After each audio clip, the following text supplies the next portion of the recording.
There aren't very many teams that can go 11-2 and be disappointed. But that's Oklahoma last year.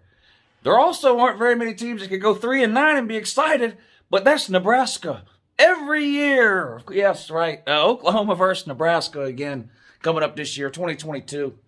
Doing a series of videos on some of the more interesting non-con games coming up this fall in the 2022 college football season. And up today, Nebraska and Oklahoma. Oklahoma 11-2 last year. A couple of losses. Disappointing season for Oklahoma. I mean, they've won the Big 12 a million years in a row. They made the playoffs a million years in a row. Didn't do any of those things last year. And on top of that, they lost their coach. Nebraska 3-9, haven't made a bowl game. And my God, when was the last time Nebraska made a bowl game? I don't know. Scott Frost has been an absolute failure. An abject disaster so far in Lincoln, and they kept him. So, each one of these teams got it wrong. Oklahoma didn't get it wrong. They didn't have a choice. Oklahoma lost a good coach, and Nebraska is keeping a coach that, at least so far, has done absolutely nothing in his time at Nebraska. And I say this every time I talk about Nebraska, but the worrying thing to me, if you're a Nebraska fan, they're not any better today than they were the minute he got there 4 years ago or whatever it was. I mean, just no improvement at all. And look, it kind of became a joke on here about how Nebraska's the best 3-9 team in college football history. Of course, Ohio State beat them, I believe, by 9 points. Nebraska was 3-9. Ohio State beat them by 9 points last year, a struggle game for Ohio State. And they spent the rest of the season trying to convince everybody that was a great win. That somehow Nebraska's, they're way better than their record and blah, blah, blah, blah, blah. Quit making fun of us for beating Nebraska by 9. They're a good team. There is no such thing as a good 3-9. No such thing as a good 3-9 team. But Ohio State, you got to give Ohio State fans credit, man. They stuck to that story all season long until they got their booty hole exploded by Michigan late in the year. And then, we didn't have to hear anything from Ohio State fans for the rest of the year after that. Now, not that Ohio State fans are right.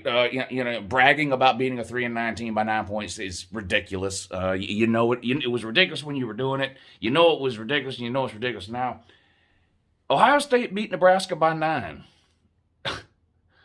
All of their other losses were by one possession, 8 points or less. So, I understand the narrative out there that, Nebraska is close. I guess I understand why people say that because, if you lose a game by one possession, you could sort of look at it as, that game could have gone either way.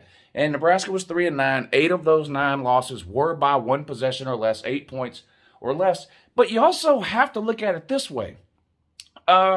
If you have a football team with a 3-4 year starter at QB, Adrian Martinez, a head coach in his 3rd, 4th year, Scott Frost, and they don't know how to win. That's what that tells me, is that they don't know how to win. Okay, great. You lost 8 games by 1 touchdown or less. You couldn't find a way to win one of those? Not one of those? That's sad. That's sad. I don't think, look, if you go 10-2, and one of your 2 losses is by one possession, you say, oh man, we were close to being 11-1. You can't go 3-9 and then run around telling everybody, how close you were to being 11-1. If you're 3-9, I don't care what the scores of those games are. If you're 3-9, you're not close to being 11-1. You have to find a way to win games. These are things you see young teams do, right? At the end of a game, instead of finding a way to win, they find a way to lose. Tennessee's been doing this for 15 years. But you're not a young team. A 3-4 year starter at quarterback. Scott Frost been there forever. Not good. Anyway, Oklahoma and Nebraska, they do play again this year. Is Oklahoma going to be as good as they've been the last 5 or 6 years? No, I don't think they are. Is Nebraska going to be as bad as they've been the last 5 or 6 years? It's hard to guess otherwise, isn't it? I do think it's an improvement that Adrian Martinez transferred out. That way you don't have to worry about Scott Frost letting him start anymore. The guy's just not any good.